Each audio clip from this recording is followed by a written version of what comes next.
talk about some terrible things, but we'll have fun anyway. Not a lot of good things happening if you want to know the truth. But it's going to be an interesting evening. What a tremendous crowd. And I know they have a lot of people outside couldn't get in, so I congratulate you for being good at real estate.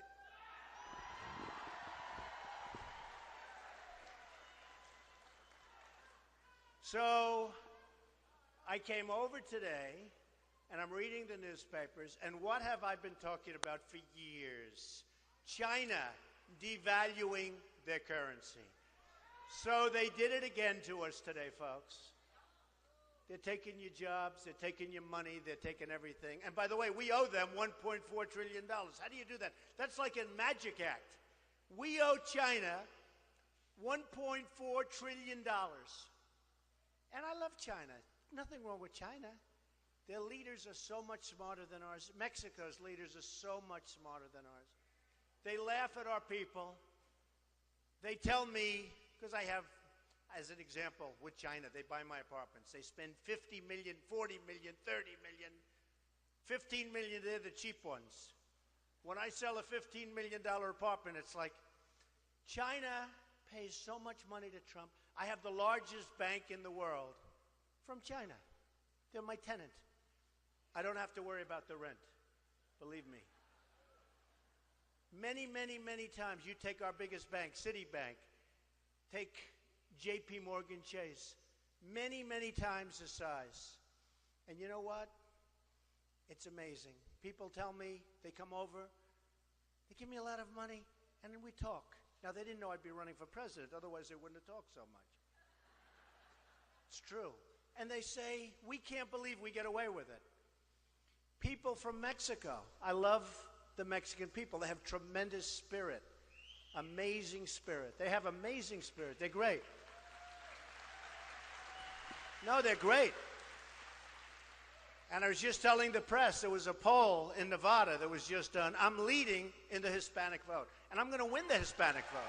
It's true.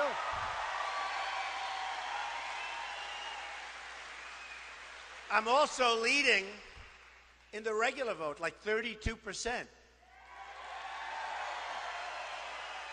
But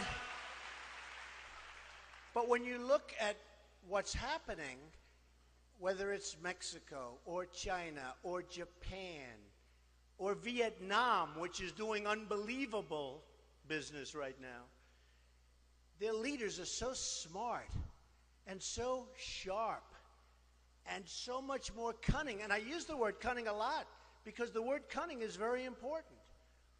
They know what they're doing. And we have people, they're babies. We have Carolyn Kennedy in Japan. I saw it on 60 Minutes. They said, how did you get the job? Well, I went to the White House. I mean, this is pretty much the way it is. I went to the White House, and I was looking for a job. And I said, do you think I could do something for the administration? And they said, oh, how would you like to be ambassador to Japan? And she said, really? Wow. Are you serious? This is what we have. So here's what I did. I called Carl Icahn last week. Great guy. Killer. We don't care. Do we care that he's a killer? Does anybody mind? He's a tough cookie. But he's a friend of mine. I said, Carl, if I make it, and we're leading in every poll, which is really amazing. You know, it's been a very exciting couple of weeks.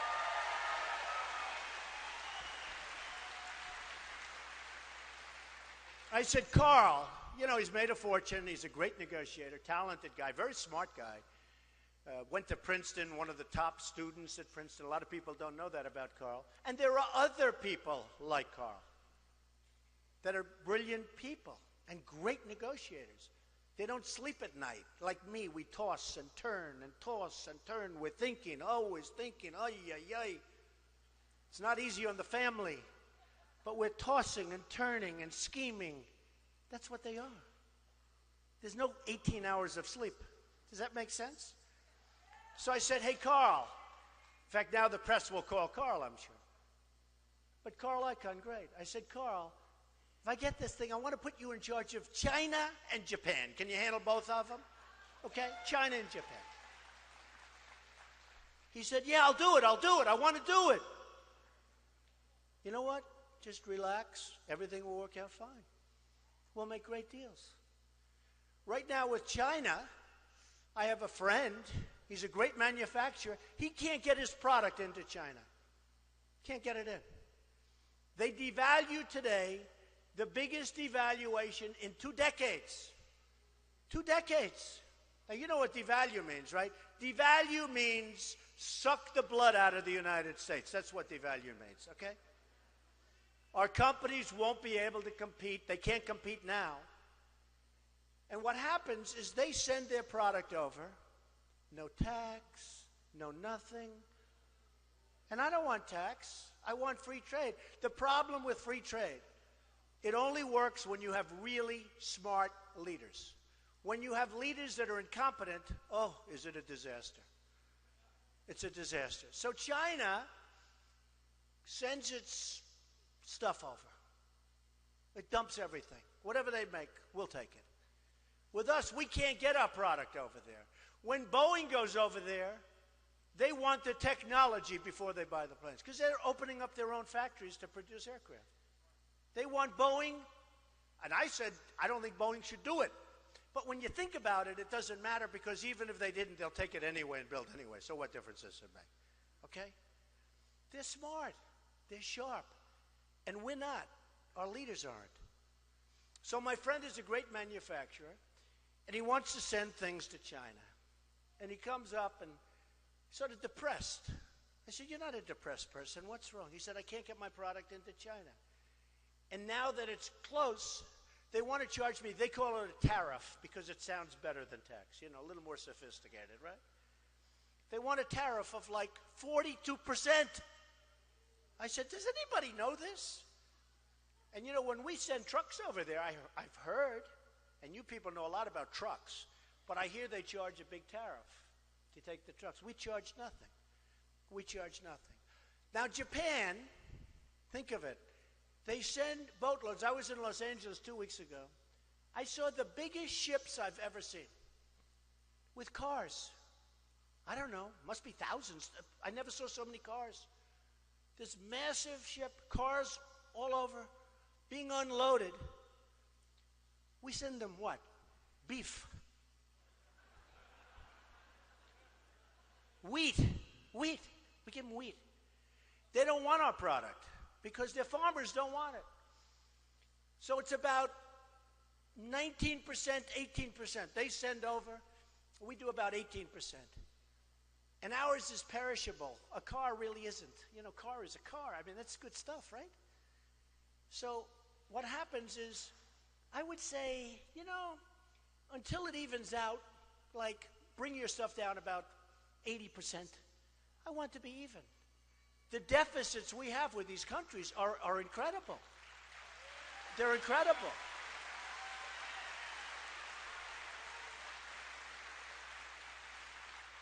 The deficits are incredible. The deficit with China is mind-boggling. We had a GDP first quarter where we went down. In other words, we're a country with more people pouring in, many of whom are illegal, by the way. And if it weren't for me, the words illegal immigrant wouldn't be spoken right now. I really believe that. I really believe it.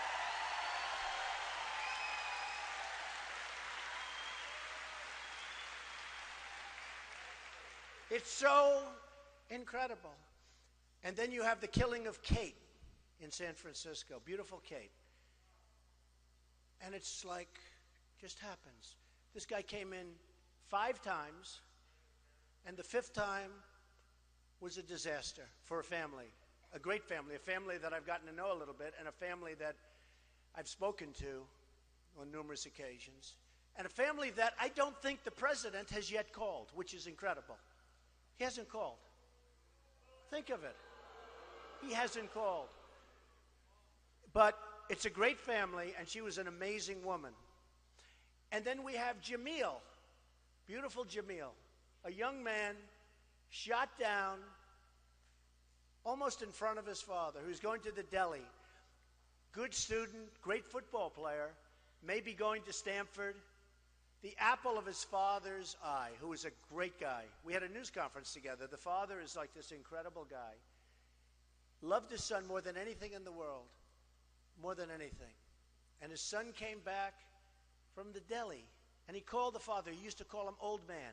Old man, I'll be there in 3 minutes. From the deli. This beautiful kid. And an illegal immigrant took a gun, put it up to him, shot him, and then shot him a couple of times when he was laying on the ground with his hands like this. Right through his hands he shot him. And we have sanctuary cities, and we have all sorts of methods, and it's so incredible. I've gotten to know so many families through what I'm doing. I've gotten to know so many families that are devastated, that will never be the same. You can never be the same. And so you look at that and what we do and what we have in terms of our leadership. And believe me, other countries are sending over people that they don't want. They don't want to use their prisons. They don't want to use it. They say, why should we use our prisons for many, many years to house really bad people when the United States will do it? The problem is they come over, and by the time they get into our prison, lots of bad things happen. So we have to build a wall.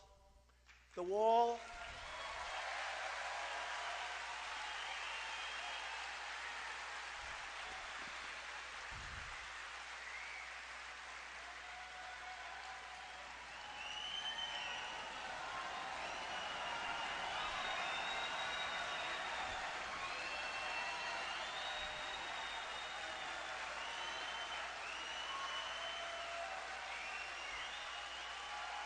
Thank you.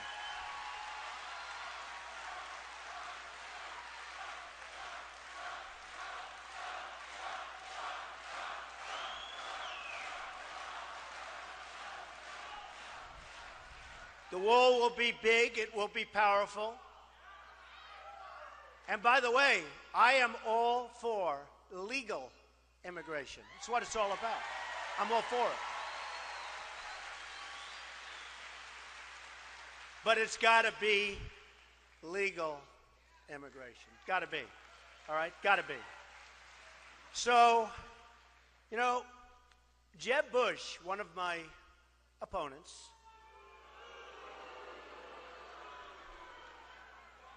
I noticed he's not doing very well in the polls. I've actually noticed. Hey, look, remember this. Remember this.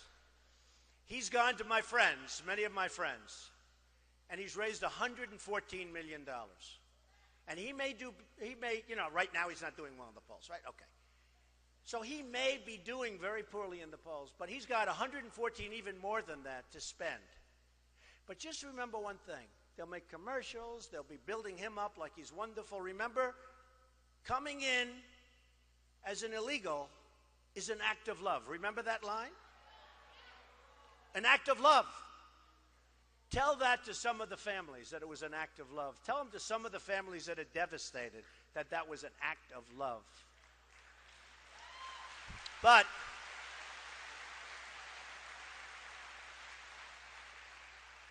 he's got 114 million now, I guess, plus. And he's going to be spending money along with other people. You have Walker, who was supposed to have a surplus in Wisconsin, and now they have a $2.2 billion deficit. And he's a nice guy. I supported him. I support all of these guys. You know, I support everybody. The heck, I'm a businessman. I support everybody. They ask me for support, I support them. And you know what? If I call them in 2 years, 3 years, hey, I need some help, they're there. Okay, that's the way. But that's not really a good system. That's not good for a country. Because a lot of times the people that support these people, they need things that are adverse to the best interests of the United States. It's a problem. And nobody knows the system better than I do. I mean, look, I was on the other side. I'm telling you, 2 months ago, I started this, think of it, 2 months ago. And the media, look at all those people back there. Scavengers. They're like scavengers. They're like scavengers. So many. Hello.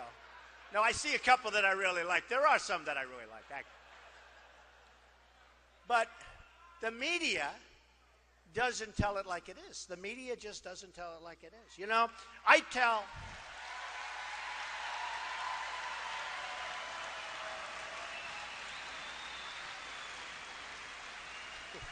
This is a hell of a crowd. It's very interesting. I have a little expression that I use so often because I believe it's true. And it's a sad thing. But I say it and then I give a very big ray of hope because if I'm elected president, this is what's going to happen. But I start off by saying, the American dream is dead, but I'm going to make it bigger and better and stronger than ever before. Okay? I say that. I say that. So I say it, and I say it a lot. The American dream is dead. I'm going to make it bigger and better. It's like supposed to be a positive thing. So the American dream is dead, which we know very much it is. But I'm going to make it bigger and better, stronger than ever before. Right? So I go home and I see my wife. And she says, Melania, she'll make a very beautiful first lady, I can tell you. And a great first lady. She's got a great heart. Great heart. She cares more about those women issues that Bush doesn't care about. She cares more about that. Between Melania and Ivanka, believe me. So I go home and my wife is saying to me, darling, that was a rough statement you made tonight. It's on the national news. I said, what? I thought I did great. I got a standing ovation. The crowd was packed. What are you talking about? You said the American dream is dead. I said, what? The American dream is dead.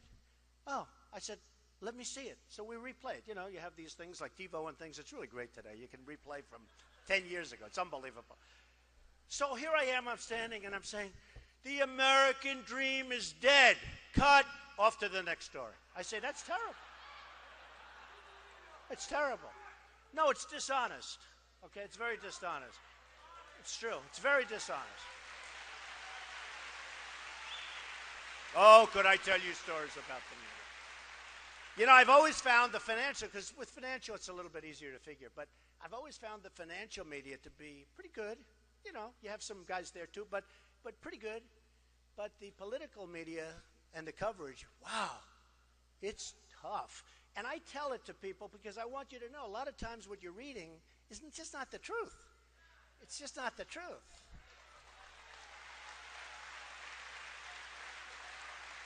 Now, the biggest problem with my saying that, you know, is that they will now go and report that Trump made a terrible speech, very unenthusiastic crowd.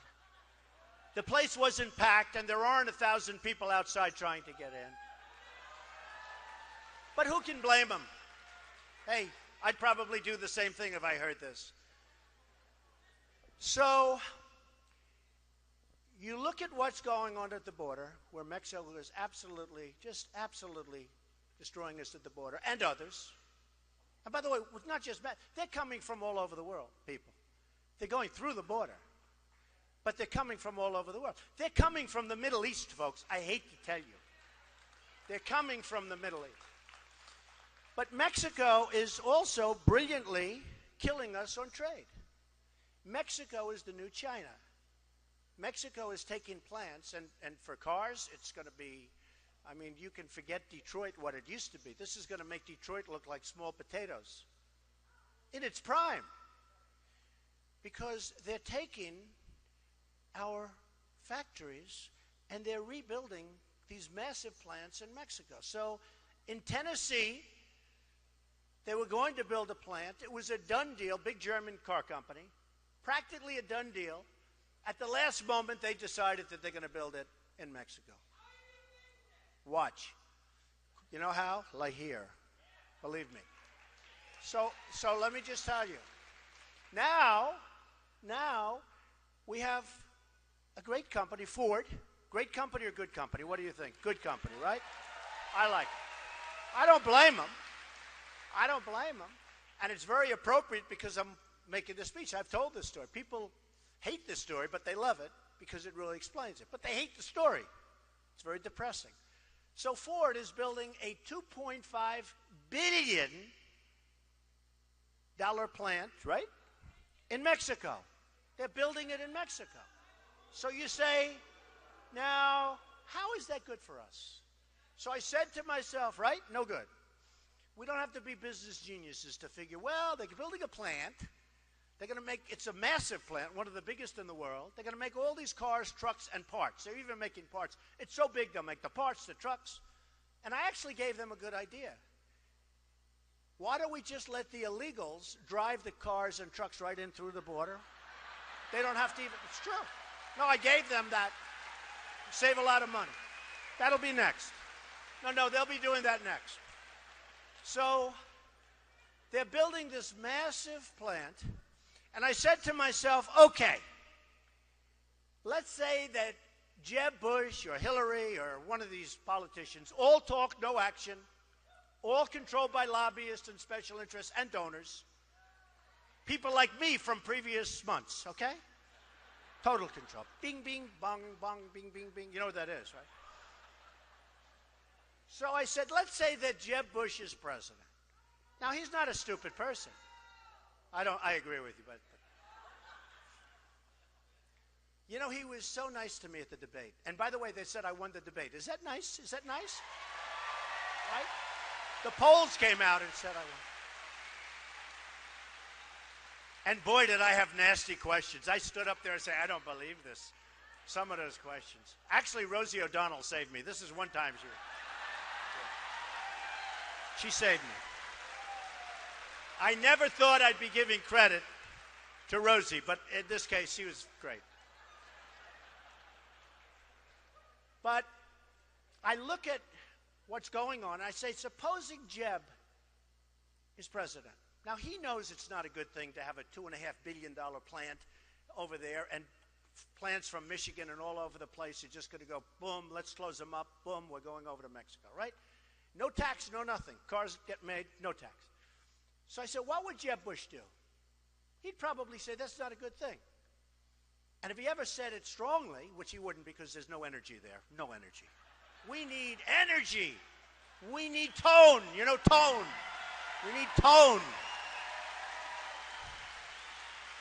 It's true. Jeb and Hillary, on the same day, they said Donald Trump has too strong a tone. Too strong. We have heads being chopped off because they're Christian in the Middle East.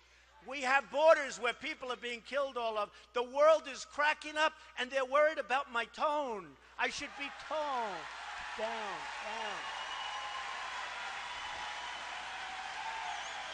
Sad. So sad. It was an amazing thing because he mentioned it and she mentioned it the same day. And I say, they're so wrong. I don't like their tone. There's not enough energy. There's not enough enthusiasm. There's not anything. It's just like, ugh. So I said, what would Jeb do? And Hillary. And by the way, all the politicians, just let's use one as an example, okay? All of them. Because they're all controlled, 100%. So he'll say, I don't really want to let the plant be there. I want it built in the United States. We say, oh, we have a great president. But then what happens? He gets a call from one of his fundraisers, and they say, Jeb, you can't do that. You had Ford make contributions to you. You had other people make contributions to you, and they want it to happen. You have made special interests. You had special interests. You have your biggest lobbyist represents Ford. He gave you $1 million. You can't possibly do that after he raised all that money for you. And you know what he's going to say? Then go back to sleep, okay? No, that's what he's going to do. And the plant gets built. Believe me, 100% that plant gets built, 100%. All right? So now let's say it's President Trump. Ladies and gentlemen, President of the United States, Donald J. Trump.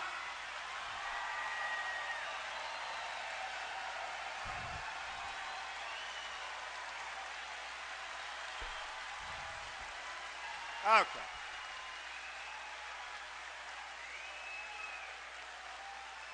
Enough about me. Let's talk about you. Okay, so what's President Trump going to do, right? Well, I don't have anybody giving me money. I don't need anybody's money. You know. Hey, they all said I'd never run. Then they said I'd never file my big form. Then they said I'd never file my financials. And I wouldn't because maybe he's not as rich as people think. Turned out I'm much richer than people ever thought. I wanted to file my financials.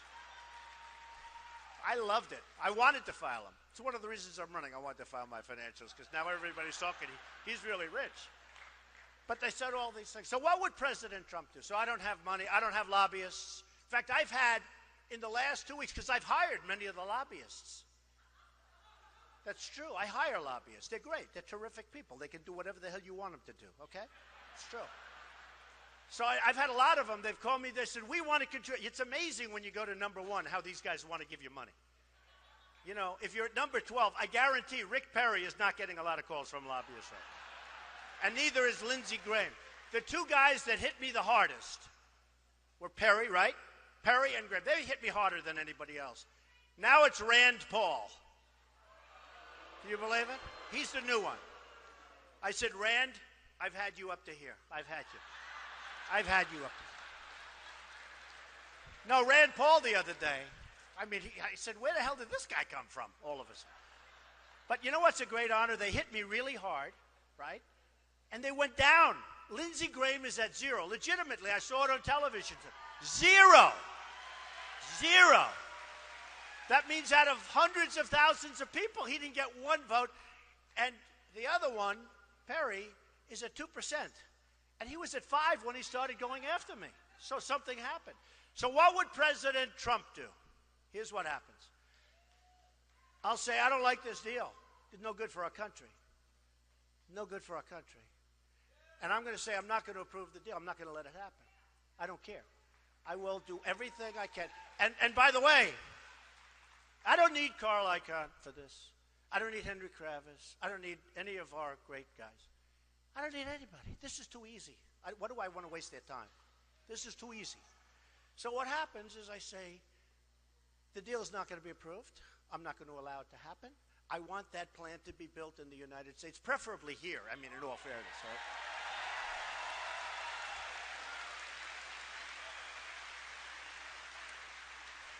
And here's what's going to happen. They're going to call me. Not going to be any good. They didn't give me any money. They didn't take care of me. I don't need it. I don't want it. I couldn't care less. And I'll get a call from the head of Ford. Nice guy, very capable guy, as you know. The new head, the old head was great. The new head is great. Great people. He's going to say, Mr. President, we have to get this done. Blah, blah, blah. It's really good for trade. Yeah, good for trade. You know who's trade? Their trade, not our trade. And I'm going to say, no, I'm sorry. Then I'm going to get a call from some lobbyists. I say, you didn't do anything for me, and I'm not doing anything. I only care about one thing, making America great again. That's all I care about. Okay? That's all I care about.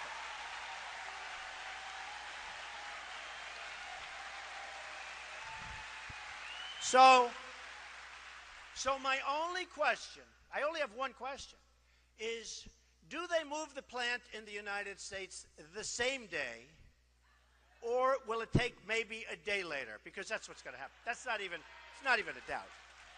Okay?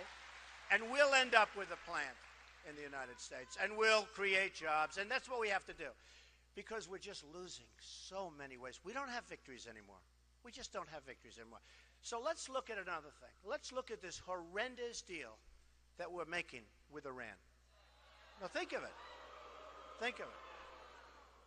So here's a problem before we even start. Even if the deal doesn't get approved, and believe me, I think it probably will. I think Schumer, who I'm very close to Israel, but Schumer comes from New York, very close. I have a great relationship, far better than our president has, that I can tell you. But who doesn't? I think Schumer did it with a wink. Not a bad guy, smart guy. Used to be a friend of mine until I did this, and I said, look, all bets are off. Look, I got to do what I have to do. I'm sorry. But I'll be able to get along with these people. You know, you got to be able to get along. You got to make deals. We can't always sign executive orders. The country wasn't based on executive orders. I mean, you got to get deals.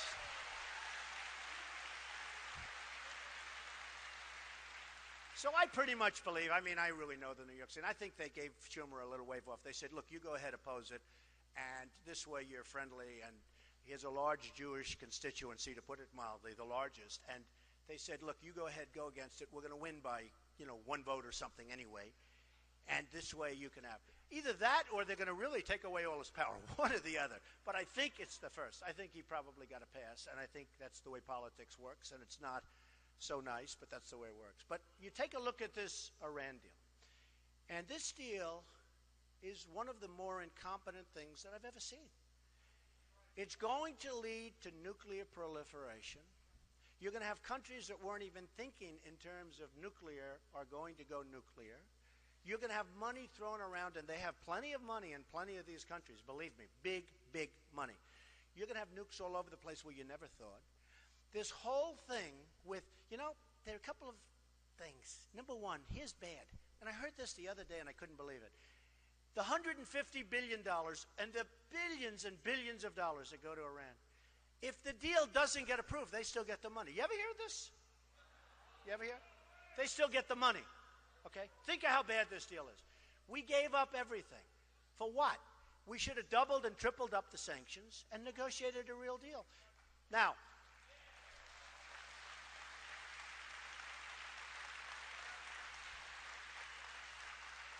the 24-day catastrophe, right? 24 days. What people don't realize, before the clock starts ticking, you have to go through a whole process, like a mediation. It could be forever. It could be forever. And I could just see they're doing nukes all over the place. They get the notice. They fight them here, keep fighting. Then the 24-day. By the time you get in there, you have a nice, beautiful space like this, except the floors will be painted nicer. Battleship gray. Beautiful. There's no nukes in here. Battleship, you know what I mean? When I was little, I used to always paint my garage floors battleship gray for my father. Battleship gray. They'll be beautiful, nice, shiny battleship gray. It's so crazy.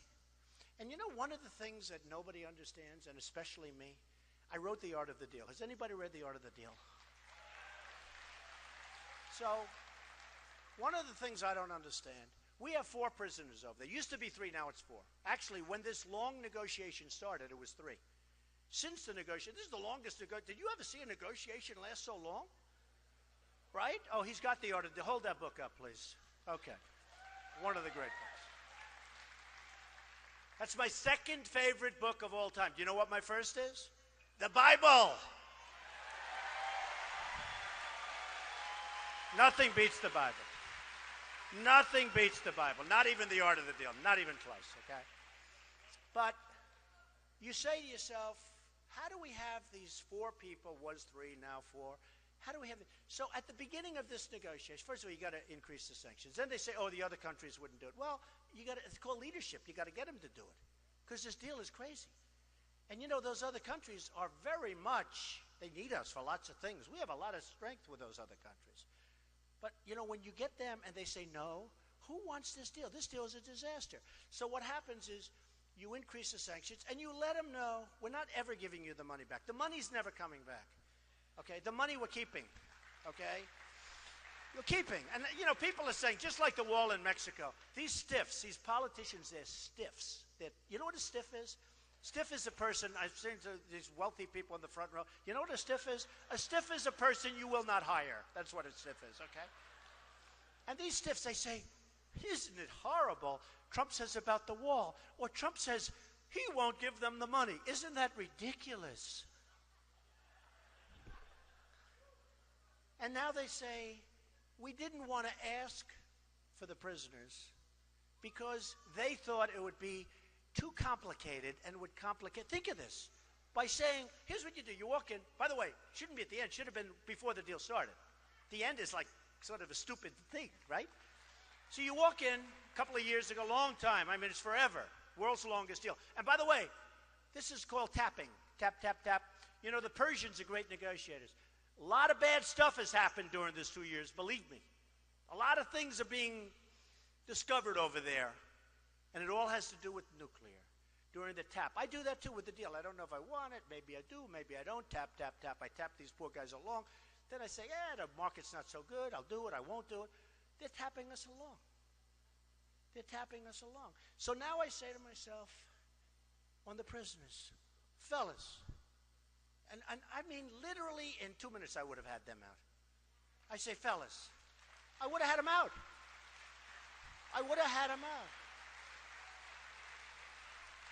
I mean, we have a guy named Kerry. I think he's actually probably a nice guy. He's 73 years old. He goes into a bicycle race, and he breaks his leg. I promise you that I will never enter a bicycle race during a major negotiation.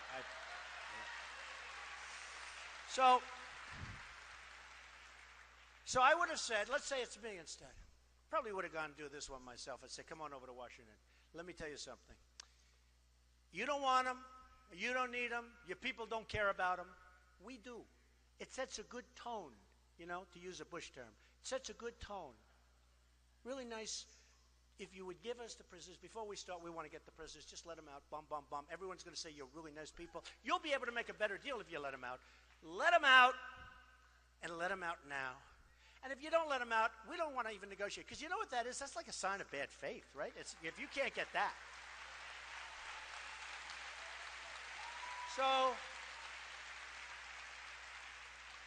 So they would give it. I don't say as sure as Ford. I gave that 100%, right? I would say this 99%. But if they didn't give, we don't even start. And then we just ratchet it up, being more sanctions, right? That's right. I love that lady. She keeps holding up that art of the deal. I love her.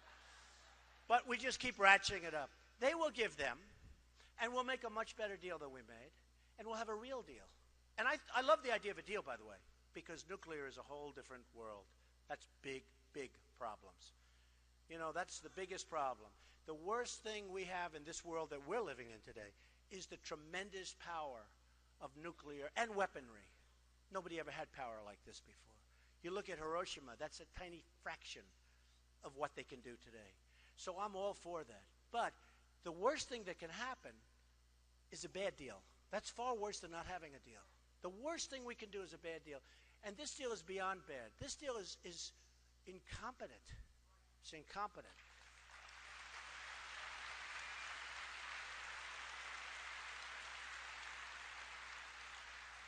So I would get the prisoners back, and I would make a great deal. And you know what? They'd be happy. I'd be happy. We'd all be happy. We will be proud of our deals. One of the magazines said I've done a great job with branding. Of course, it's a lot easier when you're not running for office. This branding when you're running for office is a little tough, because if you get 55% of the people love you, 45% don't. That's pretty good. You win in like a massive majority, right? But they say I've done a good job with branding. And somebody said, boy, if you could do some branding for the United States, because we have a country where the brand has been so badly hurt. Think of it. The brand, this great country that we love. A friend of mine spent a lot of time in Czechoslovakia, which was a communist country. And see, a lot of people, Czechoslovakia. And they used to be so proud of the United States.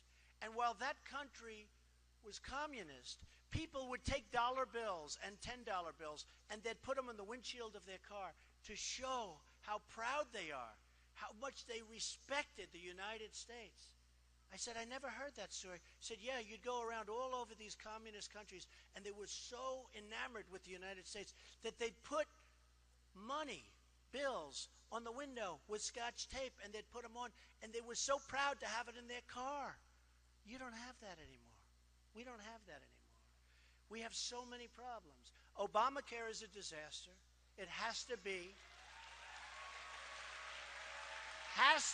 repealed and replaced. And we can have such a good system. Obamacare, do you see what's happening to your premiums? They're going through the roof. 50%, 55%. You look at what's going on with health insurance. You look at what's going on with everything. It's just not working. Our country isn't working. The good news is we have tremendous potential. But if we don't get going quickly, we're never going to be able to bring it back. It's going to be too far.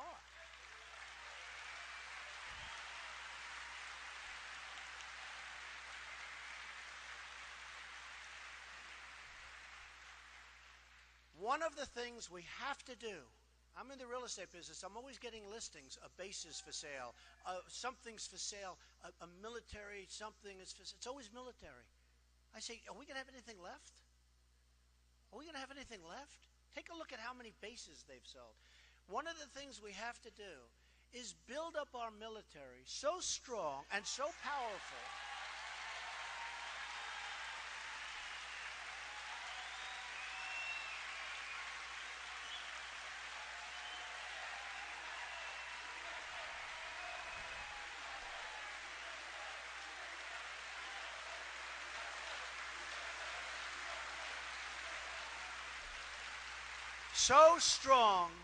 and so powerful that nobody's ever going to mess with us. We'll never have to use it.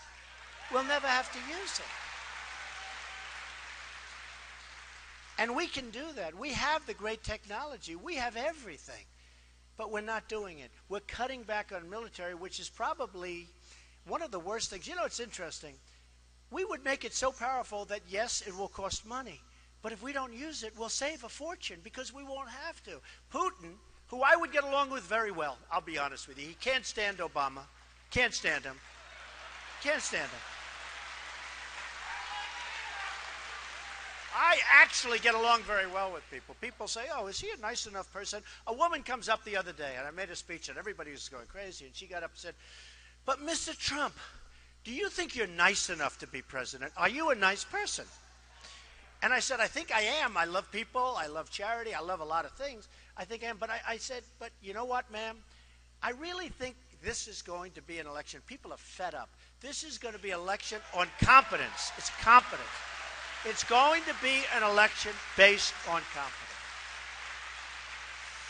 So I want to build that military so strong where Putin 2 months ago said something I never thought I'd hear from Russia, from a major country. He started throwing around the nuclear word. He said, essentially, they better not play around with us too much. We're a nuclear power. We have nuclear weapons. I couldn't believe I was hearing it. Just the mention of it was so bad. And our weapons, we don't even know if they work. To show you how stupid we are, they did a major television program, 60 Minutes, I don't know if anybody saw it, where they go into the silos. The stuff is old, it's rotted, the phone systems don't work, the wires going to the phones are all, they don't even know if it works. And I said, if I were Obama, I wouldn't be showing that. I wouldn't be showing it.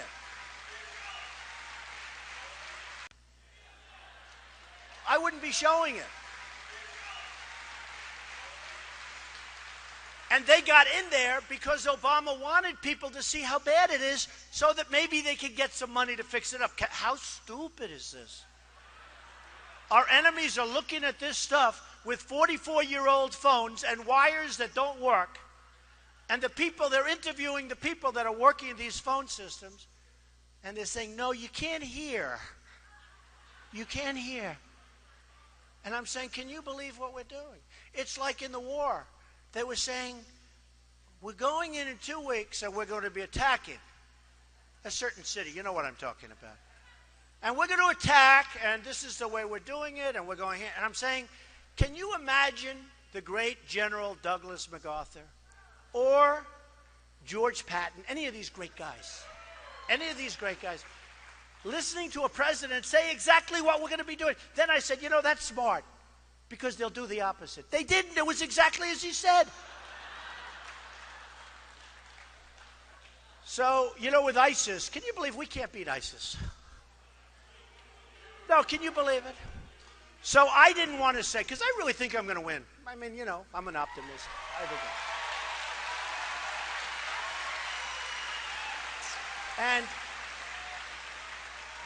And by the way, if I do win, speaking of military, I'm going to take such great care of the vets. The vets in this country are absolutely, it's a disgrace.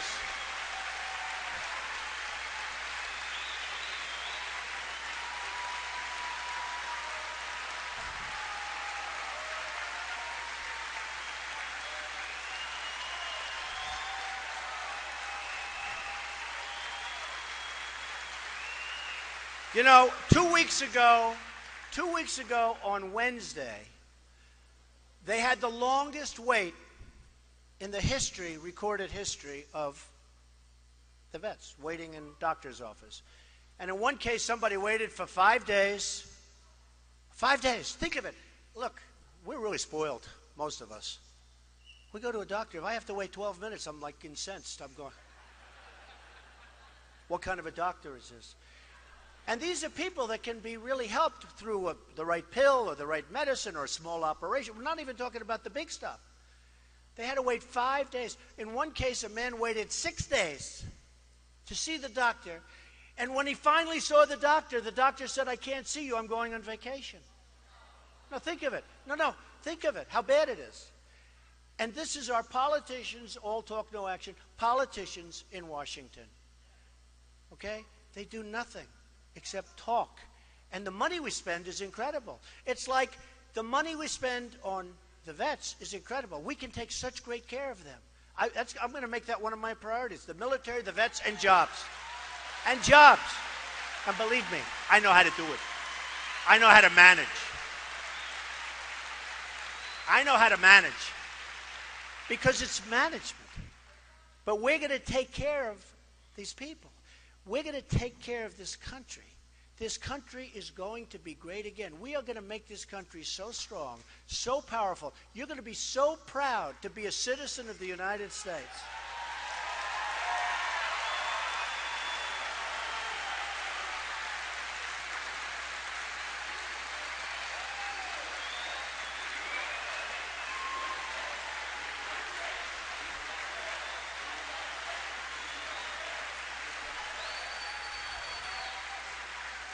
So, just in closing, it's been an amazing ride for me, because everybody, all these pundits, most of them, like these guys, they make $500,000 to sit on television and make predictions. But they all said, that why would anybody want to vote for Trump? And I'm saying, well, what are you talking about? It's just like The Apprentice. When I did The Apprentice, everybody said, well, why would anybody want to watch The Apprentice? Women will never want to watch it because why would women want to watch Donald Trump? I'm saying, am I so bad? Tell me. And the show became one of the most successful shows. It became #1 for many, many evenings. The finale of season 1, season 2, season 3, one of the biggest shows of the year. Tremendous. Just like the debate, right? It's like The Apprentice. The debate was The Apprentice. Somebody said, oh, we'd rather not have Trump in the next debate. You know who it was? My competitors. I don't blame them. I said, you got one problem, the television networks. Because it's called ratings. But it's like The Apprentice. And then The Apprentice became this big success. And one of the critics said, well, that show won't work. And, it was just signed to a 1-year contract, and everyone figured it would fail. Well, it went on. It became this tremendous monster. And I was very proud of it. And I saved the reviews. I saved all of the stuff. It's the same thing now. And by the way, NBC, just so you understand, NBC hates me. I made them a fortune. But you know why they hate me? Because at the upfronts 4 months ago, they renewed The Apprentice. They gave it a big, beautiful renewal, 28 shows. I think it was 28, but a lot. That's a lot of money. Because in my documents, you saw that I put down how much money I make with The Apprentice. $213 million they paid me. Can you believe that? That's a hit. That means I'm a star. That's a star. So think of it. And nobody, but that's what I made. I mean, I have to certify these numbers, 213. So now they renew The Apprentice, and I said to them, the head people from NBC came up to my office, and the head people from Comcast, NBC, and the reason I tell you this, they're going to check every one of these statements, the press. And if I'm wrong on any, if they weren't up, there's going to be a headline tomorrow, the Comcast never came. By the way, the head person at Comcast, you got it? And the head person at it, they came up to my office like 3 months ago, and they said, we renewed The Apprentice. I got a call from Mark Burnett, who's a great guy, from Survivor, et cetera, et cetera. And he's the guy, we did this thing together. He said, Donald, they renewed you. You're the only guy that isn't taking a renewal for a major primetime show. I say, Mark, I'm going to run for president, and I'm going to make our country great again. That's it. So, NBC is very angry at me, but here's the good news.